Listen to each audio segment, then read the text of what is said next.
지난 말씀에 이어서 우리가 이 공동체의 필요성을 계속 알아가기를 원합니다. 우리가 지금 살아가는 이 시대가 정보화 시대라고 지금 말을 하고 있잖아요. 그러니까 정보가 그냥 뭐 차고 넘칩니다. 그래서 어떤 양질의 정보를 우리가 습득을 하고 또 그것을 취하고 살아가느냐, 활용하고 살아가느냐, 그것이 이 시대의 어떤 면에서는 살아가는 방식 중에 하나죠. 예를 들어요. 이제는 스마트 시대를 지나서 이 AI 시대로 접어들면서요. 많은 이제 AI 도구들이 있는데 그 AI들의 그 습성이라 해야 될까요? 그 어떤 특색이 뭐냐면 어떤 그 정보를 잘 제공을 해주느냐, 원하는 사람 제공을 해주느냐, 그래서 효율적으로 딱 맞는 정보를 제공해 주느냐, 그것이 요즘 그 AI들의 어떤 싸움이라고 봅니다. 그것이 이제 정보의 싸움이 될 수가 있는 거죠. 그래서 어느 때보다도 정보를 많이 우리가 알고 있는 시대이기도 합니다. 그런데 한편으로는요, 이런 정보화 시대이면서도 이 외로움은 그 상대적으로 좀 더 심해지는 시대가 아닐까 생각해 봅니다. 그래서 요즘에는 그냥 뭐 핸드폰을 보는 것이 이제 습관이 되었잖아요.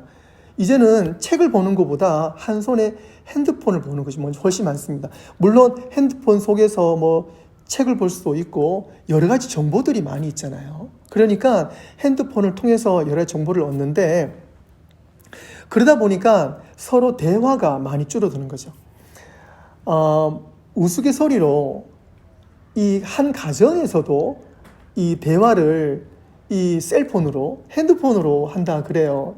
예전에는 참 웃으면서 넘겼던 이야기들이 요즘에는 그것이 정말 웃을 수 없는 현실이 된 것 같아요. 그래서 서로 부부 간에도 조금만 떨어져 있으면 그냥 핸드폰으로 대화를 하는 거죠.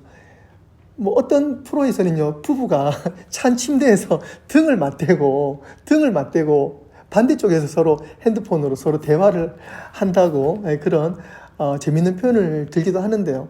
그것이 이제는 장난이 아니라 정말로 그런 핸드폰으로 모든 것을 공유하는 시대가 되어버린 것 같기도 합니다. 이제는 돈도 가상화폐라 그래가지고 실질적인 실물 돈이 아니라 가상의 돈이 이제 통용이 되는 것처럼 그런 어떤 가상의 공간에서 우리는 정말 외롭지 않는 삶을 살고 있는가. 그런데 하나님은요, 우리에게 절대로 외롭게 혼자 살라고 말씀하지 않으셨어요.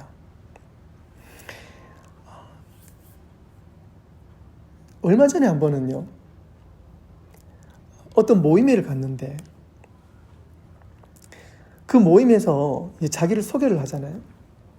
그 A라는 집사님께서 일어나셔서 안녕하세요, 저는 어느 교회를 섬기는 A 집사입니다 라고 그랬어요. 그 모임이 끝나고 난 다음에 한 B 집사님이 집사님 그 교회 다니셨냐고, 저도 그 교회를 다니고 있다고 그러는 거예요. 그러니까 이제는 교회 안에서도 이런 대화, 이런 만남이 많이 줄어드는 거예요. 물론 대형 교회일수록 더 그렇습니다. 이 A라는 집사님, B라는 집사님이 사실 이 지역에 사시는 집사님이신데 대형 교회 다니세요. 그러다 보니까 이 소그룹 안에서는 나의 어떤 그런 나를 아시는 분들이 몇 분 계시지만 이 소그룹을 제외하면은요, 그 큰 교회 안에서는요, 이 A 집사님, B 집사님이 몇 년을 섬겨도 같은 교회 다니지 몰랐던 거예요. 이것을 과연 하나님 원하실까? 뭐 교회가 크고 작은 걸 떠나서 우리가 한 공동체 안에서 서로가 서로를 알아가고 또 한 공동체에서 해야 될 일들이 있는데 그렇지 못하다는 것이 어떤 면에서는 참 슬픈 시대를 우리가 살아가고 있다라고 해도 과언이 아닙니다. 일본 말로 도코타이라고 있습니다. 여러분 잘 아시는 것처럼 도코다이입니다. 우리말로 도코다이인데요, 여러분 잘 아시는 것처럼 이 도코다이는요, 혼자서 모든 일을 하려고 하는 사람들이죠. 그리고 협력이나 도움이 없이 자기 방식대로 밀어붙이는 사람을 도코다이라고 합니다. 그리고 외톨이처럼 혼자 행동하는 사람을 지칭하죠. 세상 사람들도 사실 이 도코다이를 썩 좋아하지는 않습니다. 세상적인 표현에서도요, 이 독고다이는 부정적인 단어로 사용을 해요. 그런데 창세기 2장 18절에서 뭐라고 말씀하십니까? 여호와 하나님이 이르시되 사람이 혼자 사는 것이 좋지 않다라고 분명히 말씀하셨어요. 창세기 들어오고 난 다음에 창세기 1장에서는 천지 창조하신 이야기가 나옵니다. 이제 2장부터는 이제 본격적인 스토리가 시작이 돼요. 하나님께서 창세기를 딱 시작을 하시면서 하시는 말씀이 혼자 사는 것이 좋지 않다. 그 말이 뭐냐면 혼자 살지 말라는 겁니다. 독고다이 하지 말라는 거예요. 혼자 고집 피우지 말라는 겁니다. 우리는 공동체를 이루며 살아야 됩니다. 그것이 바로 하나님의 뜻입니다. 우리가 가정을 이루고 교회를 이루는 것처럼 우리는 공동체를 이루며 사는데, 그렇다면 우리는 이 공동체에서 어떻게 살아야 할 것인가? 어떻게 공동체를 잘 세워나가야 될 것인가? 그것이 오늘 저와 여러분들의 숙제입니다. 오늘 말씀을 통해서 하나님께서 우리에게 주신 이 공동체를 은혜롭게 잘 세워나가는 그 귀한 방법을 허락해 주실 줄로 믿습니다. 그렇다면 건강한 공동체를 세워나가려면 우리는 어떻게 해야 합니까? 첫째로, 첫 단추가 가장 중요합니다. 첫째로, 참된 공동체는 헌신으로 시작합니다. 헌신. 이 헌신이 가장 어려운데요. 헌신 없이는 온전한 공동체를 이룰 수가 없습니다. 우리가 가족이라 그러면은 이 가족이라는 이름이 붙는 데에는 이유가 있습니다. 왜 그러냐면 헌신이 그 가족 안에 있기 때문에 그렇습니다. 아버지와 어머니의 헌신으로 이 자녀가 양육이 되잖아요. 이 헌신이 다른 말로 희생이잖아요. 이 아버지와 어머니의 헌신, 희생이 없이 자녀가 제대로 자랄 수 있습니까? 그럴 수 없죠. 그래서 헌신이 없이는 가정이 이루어질 수가 없고, 만약에 헌신이 없다면 그 가정은 곧 깨어질 수밖에 없습니다. 제가 설교 시간에 언젠가 한번 드렸던 이야기이기도 한데요. 예전에 가슴 아픈 기사를 한번 본 적이 있습니다. 미국에 사는 한인 가정 이야기인데, 할머니와 그 다음에 아들 내외 그리고 이 손주가 있는 3대가 다복하게 사는 가정이 있었어요. 그런데 어느 날 그 집에 큰 화재가 일어났고, 안타깝게도 어린 손자가 생명을 잃는 사건이 있었습니다. 그런데 그 화재가 발생하고 난 다음에 할머니께서 현행범으로 잡혀간 거예요. 그게 이제 기사가 떴습니다. 물론 할머니는 곧 풀려나게 되었는데요. 내용인즉슨 화재가 발생하고 난 다음에 그 화재의 원인을 이제 조사하던 중에 먼 발치에서 할머니가 가슴을 치면서 하시는 말씀이 내가 죽였다 라고 우시면서 그렇게 할머니께서 가슴을 치는 그 이야기를 듣고는 그냥 그 자리에서 경찰이 현행범으로 일단 잡아가게 된 거예요. 물론 그 스토리를 알고는 풀려나게 되었지만 할머님이 잘못한 건 없지요. 집에서 어떤 이렇게 선에 어떤 스파크가 있었던지 어떤 잘못으로 인해서 화재가 일어났고, 할머님은 나오게 되었지만 그 어린 손주가 못 나와서 그 할머니 마음속에는 손주를 끄집어내지 못했다는 그 어떤 마음의 미안함과 그 한이 있어서 할머니 그렇게 우셨다는 건 우리는 잘 알고 있습니다.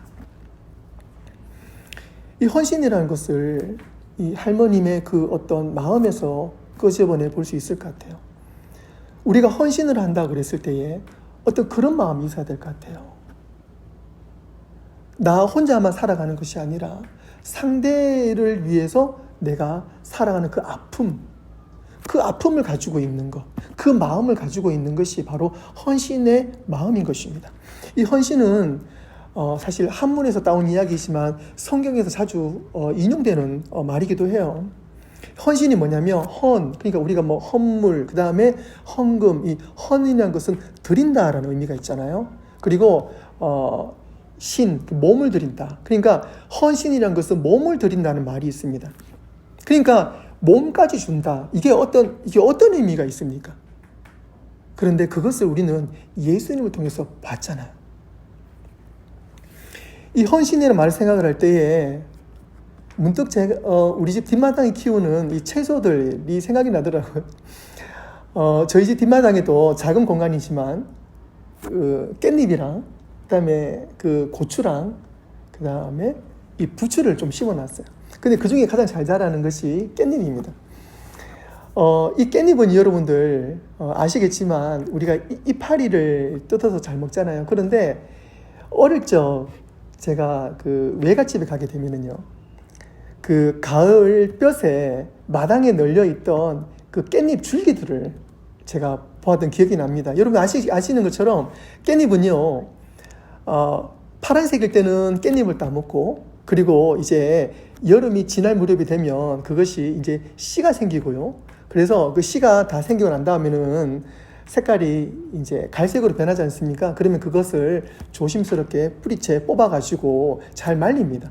잘 말리게 되면은요, 그것이 나중에는요, 이 깨가 이제 우스러지잖아요. 그러면 그 펼쳐져 있는 그 들깨들, 나무는 아니지만 아주 곧은 그 줄기들이 있으면 그것을 그냥 손으로 몇 번만 툭툭툭 치면은요, 깨들이 막 그냥 우수수 그냥 떨어집니다. 그래서 그 다 털고 난 다음에 줄기는 한쪽으로 다 모아놓고 그 깨들은 키드를 통해 가지고 바람으로 인해서 깨만 다 모으잖아요. 그래서 깨가 이만큼 수북이 모아져 있는 것을 외할머니께서 이 봉지씩 한 봉지 한 봉지 담아 가지고 이제 저희 어머니 형제들, 이제 어머니 이제 이모들하고 삼촌들이 모이면은 그렇게 한 봉지씩 나누어 주셨던 것을 기억을 합니다. 그렇게 깨는요, 깨도 나오고요. 또 그 옛날에는 아궁이로 불을 지폈잖아요. 그래서 어떤 뭐 젖은 장작이 있거나 악조건에서도요, 이 바짝 마른 이 그 깨 줄기를 그 불쏘시개로 쓰게 되면은요, 어떤 죽은 불도 그냥 금방 살아나게 됩니다. 예, 그래서 마지막까지 그 깨를 사용하게 되는데, 헌신이 바로 그런 것입니다. 헌신이 뭐냐면, 예를 들어 깨가요, 그냥 이파리만 먹어라. 그냥 뭐 깨만 먹어라. 그것이 아니고요. 이파리부터 시작을 해서 마지막 그 몸까지 다 던져주는 것처럼 우리가 헌신이라 그러면요, 우리가 공동체 안에서 헌신이라 그러면 이런 정신을 가지고 있어야 돼요. 이런 마인드를 가지고 있어야 됩니다. 그럴 때 그 공동체가 정말 건강한 공동체가 돼요. 만약에 우리 가정에요, 우리 부모님들이 이 헌신의 마인드가 없으면은요, 그 가정은 이루어질 수가 없잖아요. 비교할 수 없는 어떤 그런 표현이지만, 예를 들어 할머님이 그 가정에서 불이 났을 때요, 만약에 그 가정에서 할머님께서 그 아이를 구출할 수 있는 장면이었다면 할머님이 아마 그 불에 뛰어드셨을 거예요. 분명히 그게 우리 할머니 마음이고 우리 부모들의 마음이잖아요. 우리 아이들을 살리고서라도 나는 죽을 수 있는 그 마음, 그게 바로 헌신된 마음인데, 그 헌신된 마음이 바로 하나님께서 세우신 공동체 안에 그 헌신이 있어야 돼요. 왜 그러냐면 예수님의 헌신으로 우리가 살아났기 때문에 우리는 그 헌신된 마인드로 그 공동체를 이끌어 가야 됩니다. 그래서 그 헌신된 지체들이 얼마나 많으냐에 따라서 그 공동체는요, 건강한 공동체가 되느냐 안 되느냐 알 수가 있는 것입니다. 우리 버지니 한빛교회는 모든 성도님들이 이 헌신의 마인드가 있을 줄로 믿습니다. 아멘. 아멘. 오늘 본문 말씀 사도행전 2장 42절 말씀 한 번 더 보시면, 그들이 사도의 가르침을 받아 서로 교제하고 떡을 떼며 오로지 기도하기를 힘쓰니라 라고 말하고 있습니다. 이것이 바로 초대교회이고요. 오늘 이 초대교회가 연결이 되어서 오늘 우리 지금 교회가 이루어지고 있는 것입니다. 이 초대교회에서 말씀이 지금 어떻게 말씀하고 있습니까? 이 초대교회가 이루어질 때는요, 뭐 어떤 교회 이름으로 세워진 것이 아니라 하나님을 믿고 예수를 믿는 성도들이 함께 모여서 교회를 이루고 있잖아요. 그런데 그 모임 가운데 가장 첫 번째가 있습니다. 그것이 뭐냐면 사도의 가르침을 받았다 그랬습니다. 사도의 가르침이 무엇입니까? 말씀이에요. 헌신의 기초는요, 헌신의 시작은 말씀입니다. 말씀이 없이 교제하고 떡을 떼고 기도하는 것, 그것은 헌신이 이루어질 수가 없어요. 말씀에 기초하지 않고 내가 당신에게 교제로 다가서고 우리 교제를 한다. 내가 말씀 없이 떡을 뗀다. 몇 번은 가능합니다. 하지만 온전한 교제, 나눔, 기도가 이루어질 수는 없어요. 하지만 우리는 분명한 사실은 말씀의 기초에서 말씀의 기초에서 우리는 헌신이 있어야 된다는 것입니다. 이것이 바로 진정한 공동체인 것입니다. 히브리서 10장 25절 말씀에 모의를 패하는 어떤 사람들의 습관과 같이 하지 말고 오직 권하여 그날이 가까운 볼수록 더욱 그리하라 그랬습니다. 우리가 모일 때에 흩어지는 습관이 아니라 모이는 습관은요, 언제나 헌신이 있을 때 우리는 그 헌신을 통해서 진짜 사랑을 경험하게 됩니다. 지금 현재 우리 공동체처럼. 그래서 우리의 이 현재 우리 버지니아 한빛교회 공동체, 이 사랑의 공동체가요, 한시적으로 이루어지는 것이 아니라 하나님께서 붙들어 주실 때까지, 하나님께서 해산이라고 말씀하시기 전까지, 하나님께서 흩으시기 전까지는요, 우리가 끝까지 갈 수 있는 비결이 뭐냐면 헌신된 이 마음이 어디에 있어야 된다고요? 말씀에서 이루어져야 된다는 것입니다. 내가 하고 싶은 대로 하는 것이 아니라 말씀의 기초에서 이루어져야 된다는 것입니다. 그래서 우리가 늘 말씀에 가까이 있어야 되는 것입니다. 헌신을 할 때 내가 가지고 있는 내 욕심으로만 이루어지게 되면요, 우리는 쉽게 시험에 들어요. 왜 그러냐면 내가 하는 헌신을 하게 되면 이해타산으로 가게 돼요. 이해타산이 뭡니까? 계산이잖아요. 말씀으로 들어가는 헌신은요, 진짜 헌신이 되지만 이해타산으로 들어가는 헌신은요, 거래가 되어버립니다. 우리 교회 안에서요, 헌신을 할 때에 이해타산으로 하게 되면 거래가 되는데, 이게 어떤 거냐면, 어떤 부작용이 있냐면, 내가 이렇게 헌신했는데 내가 이 정도 줬으면 적어도 이 정도는 줘야 되는 거 아니야? 어떤 그런 마음이 남아있게 되면 헌신이 아니에요. 그럼 그게 거래입니다. 그러면 쉽게 시험이 들 수가 있어요.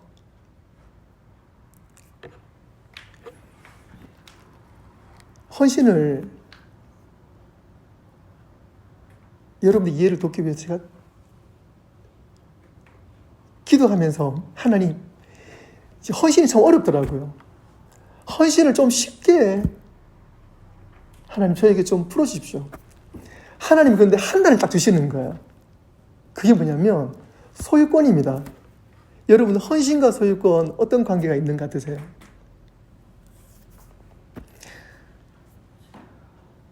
내가 말씀으로 들어간다는 건요, 말씀 안에서 내가 죽는 거잖아요. 그렇다면 내가 헌신한다는 것은, 내가 베푼다는 것은, 내가 서비스를 제공한다는 것은, 말씀 안으로 들어간다는 것은, 이 헌신의 소유권이 나에게 있습니까? 말씀이 있습니까? 말씀이 있어요. 하나님께 있습니다. 내가 당신에게 헌신하는 것이 말씀으로 들어가게 되면 하나님께 받은 공급으로 내가 헌신하게 되는 거예요. 그럼 나에게 손해가 없습니다. 내가 기대할 것이 없어요.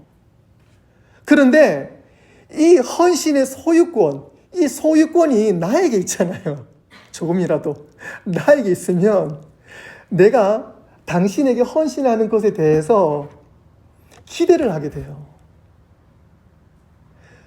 그러니까 오늘 이 시간부로 여러분들의 이 헌신의 소유권이 어디 있는지 인정하십시오. 결단하십시오.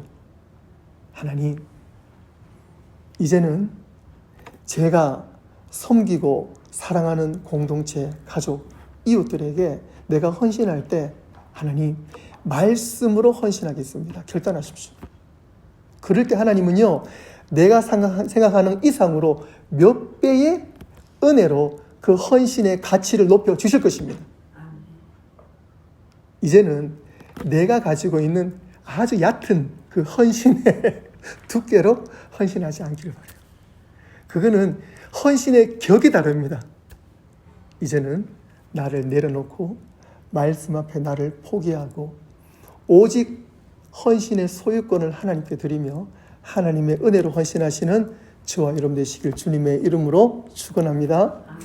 두 번째로는 참된 공동체는 진실한 관계에서 더 건강하게 성장합니다. 이 말이 무슨 말씀이냐면 야고보 3장 18절 말씀 함께 보겠습니다.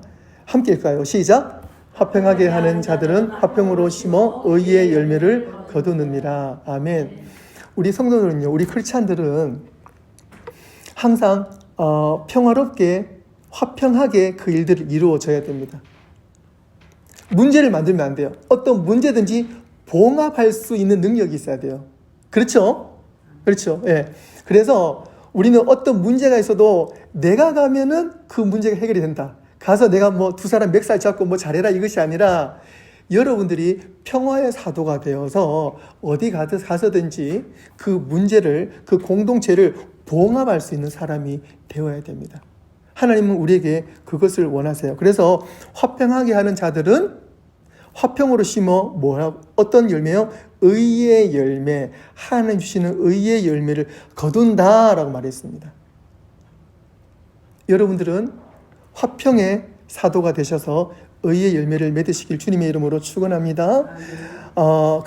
그런데요, 어떻게 하면 이 평화를 맺을 수 있는 그러한 기술을 가질 수 있을까? 잠언 24장 26절에요. 이렇게 말씀하셨어요. 한번 보실까요? 우리 함께 읽겠습니다. 시작. 적당한 말로 대답하면 입맞춤과 같으니라. 적당한 말로 대답하면 입맞춤과 같으니라. 이 말씀이 연결이 돼요. 지금 영어로는요, 좀 더 쉬워요, 표현이. 그런데 한국말은요, 적당한 말로 대답한다. 이 적당한 기준이 사람마다 다르거든요. 세 번역에서는 뭐라고 말하고 있냐면 바른 말을 해주는 것이 참된 우정이다. 제가 이 말을 듣고 난 다음에 제가 가장 약한 부분이 이 부분이거든요. 누구한테 제가 바른 말을 못해요. 이게 저의 약점 중에 하나입니다. 혹시 상처받을까 봐. 제가 아마 그런 좀 약한 마음이 있어가지고 좀 그런 것 같기도 해요. 그런데 오늘 잠언 기자는요, 뭐라고 말씀하시냐면 바른 말을 해줘야 된다는 거야. 네가 진짜 친한 친구라면. 여러분 그렇게 할 수 있습니까? 저는 참 어려워요. 그런데 그렇게 해야 된대요. 바른 말을 해야 된대요. 그런데 여러분들 오해하시면 안 돼요. 부부관계도 그렇고요. 예를 들어 부모 자식 관계도 그렇고 우리 교회 공동체도 그렇고요. 우리가 친형관계, 친구 관계도 그렇고 바른 말을 해줄 수는 있어요. 그런데 이 바른 말이요, 그냥 내가 보기에 좋지 않아서, 내 기준에 안 맞아서, 꼴 보기 싫어서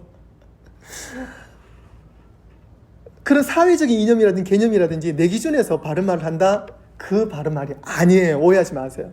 아니고요. 제가 설교 초반에도 말씀드렸지만 건강 공동체의 가장 기초가 뭐라 그랬어요? 헌신이라 그랬잖아요.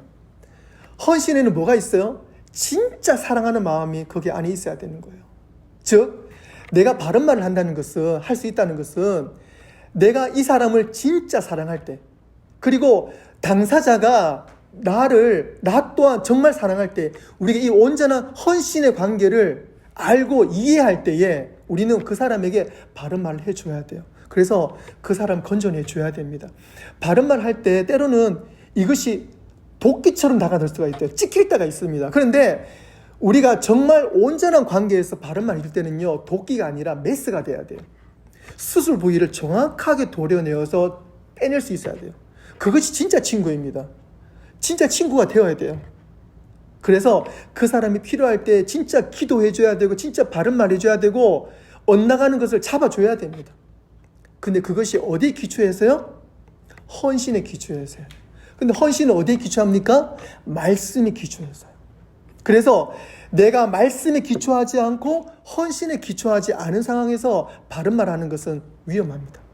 하지만 오늘 말씀은요, 우리가 정말 헌신된 공동체에서는 참 헌신이 있어야 되고, 그 헌신 가운데서는 도끼가 아니라 진짜 메스가 되어가지고 아픈 부분을 오려내어 줄 수 있는, 오려내어서 또 거기에 약까지도 발라줄 수 있는 정말 멋진 공동체, 멋진 친구가 우리가 되어야 될 줄로 믿습니다. 그것이 바로 하나님의 은혜입니다. 그리고 우리 공동체는 그런 공동체가 되어야 된다는 사실입니다. 세 번째로는요, 참된 공동체는 서로 겸손해야 돼요. 겸손할 때 더 단단해집니다. 에베소 4장 2절 말씀에 모든 겸손과 온유로 하고 오래 참음으로 사랑 가운데서 서로 용납하라 그랬습니다. 겸손의 반대말이 어떤 표현이 있을까요? 그것은 교만이라고 볼 수가 있습니다. 여러 표현이 있겠습니다만은 겸손의 반대말 교만이라고 볼 수가 있어요. 우리 교회 공동체 안에 또 우리가 섬기고 있는 공동체 안에서 겸손하지 않는다. 겸손하지 않으면요, 곧 그것이 반대로 교만이 되어버리는 거예요. 그래서 우리가 늘 스스로 좀 돌아볼 수 있어야 됩니다. 과연 나는 겸손한가? 겸손하지 않게 되면 우리의 인간적인 모습이 저 불쑥불쑥 올라오게 돼요. 그 말이 뭐냐면 교만하게 됩니다. 교만은요, 상대가 그 자리에서는 싫은 표현을 내색하지 않지만 교만한 사람은 사람들이 가까이 다가서질 않아요. 점점 멀어집니다. 그러면 공동체가 자꾸 이렇게 단단해져야 되는데 교만하게 되면은요, 공동체가 자꾸 와해가 됩니다. 벌어지게 됩니다. 그래서 오늘 말씀이 뭐라고 말씀하시냐면 교만하지 말라라는 말씀도 있지만 하나님은 우리에게 그보다 더 강조하시는 것이 겸손하라라는 말씀하십니다. 그 말은 즉슨 내가 지금 교만한가라고 돌아보는 것이 아니라 나는 지금 겸손한가 라고 돌아보는 우리의 모습이 되어야 될 줄로 믿습니다. 그런데요, 겸손한 자에게 하나님의 은혜가 있습니다. 베드로전서 5장 5절 말씀에 하나님이 교만한 자를 대적하시되 어떻게 해요? 겸손한 자들에게 은혜를 주시니라. 겸손한 자에게 하나님의 은혜가 있습니다. 일본에는 지진이 많이 일어나잖아요. 건축이 발달된 곳이 여러 나라가 있는데 물론 미국도 마찬가지입니다만은 특별히요, 일본 건축이 좀 유명합니다. 왜 그러냐니까 일본에는 오래전부터 이 지진이 많다 보니까 그냥 그 조그만 지진에 의해서도 그 건물이 무너지는 거야. 그러다 보니까 이 기초를 상당히 잘 짓는 나라가 일본입니다. 저도 그 일본에 예전에 한번 방문을 하면서 좀 자세히 살펴본 적이 있는데요.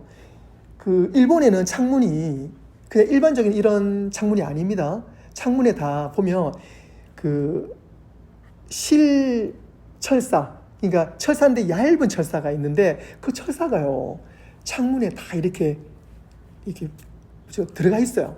그 말이 뭐냐면 지진이 일어나더라도 창문이 흔들려서 깨지더라도 그 창문이 이렇게 으스러지지 않도록 잡아줄 수 있도록 하는 것이 그 일본 창문이더라고요. 뿐만 아니고 이제 기초도 튼튼하게 한 거죠. 그래서 어지간한 지진에는 건물이 쉽게 무너지지 않는 것이 일본 건축 양식입니다. 이처럼 우리가요, 겸손하잖아요. 겸손하게 되면 우리의 삶이 튼튼해집니다. 교만하면요, 이게 부러져요. 넘어져요. 근데 겸손한 자는 하나님께서 어떻게 해요? 은혜를 베푸신다 그랬어요.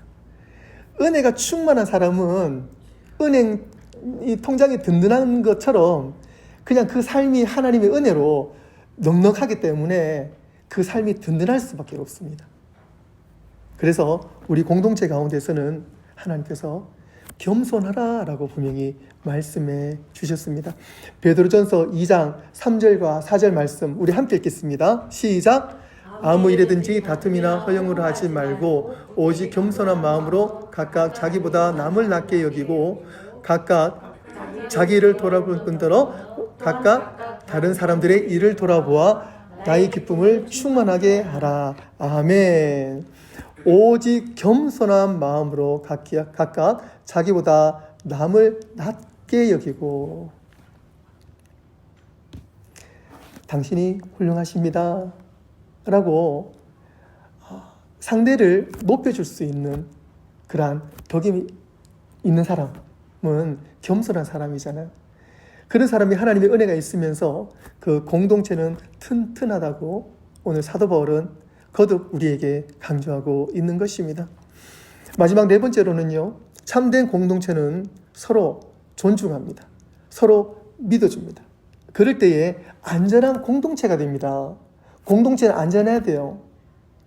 그런데 공동체가 안전하기 위해서는 어떻게 해야 됩니까? 서로 신뢰하고 존중하고 믿어줘야 됩니다. 그럴 때 그 공동체가 안전하다는 것입니다. 세상에는 많은 이야기들이 있습니다. 많은 상처들이 있습니다. 하지만 교회 안에서는 그 상처가 보듬어져야 됩니다. 그리고 비밀이 유지가 되어야 됩니다.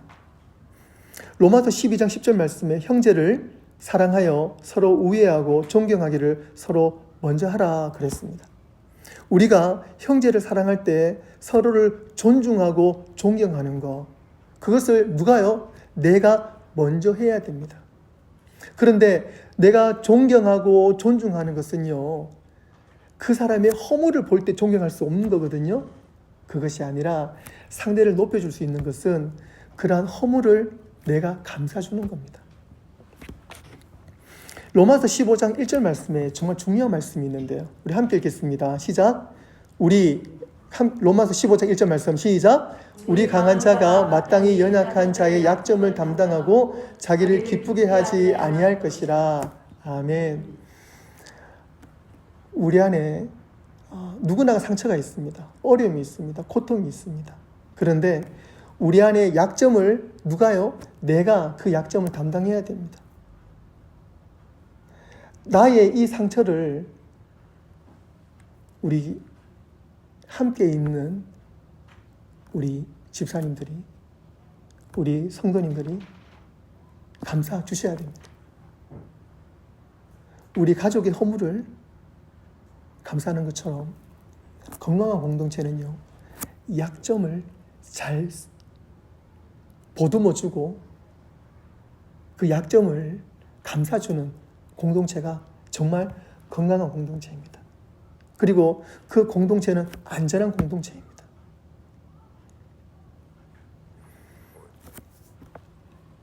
잠언 16장 28절 말씀에 패례한 자는 다툼을 일으키고 말짱이는 친한 벗을 이간한다 그랬습니다. 우리 공동체에서는요, 절대로 말짱이가 있어서는 안 되겠습니다. 우리의 입술에서는요, 험담이나 어떤 안 좋은 말이나 말짱이의 말이 아니라 보듬어주고 아껴주고 상대를 높여주고 존중해주는 말이 우리의 입술에서 있어야 할 것입니다. 그럴 때에 우리 공동체는 안전한 공동체가 됩니다. 건강한 공동체가 될 것입니다. 말씀을 정리하겠습니다. 사랑하는 성도 여러분, 하나님께서는 우리에게 귀한 공동체를 허락해 주셨습니다. 그 공동체를 통해서 하나님은 우리의 모습이 회복되게 하셨고, 또 우리를 통해서 우리 이웃들, 우리 함께 있는 공동체가 회복되게 하시고 있습니다.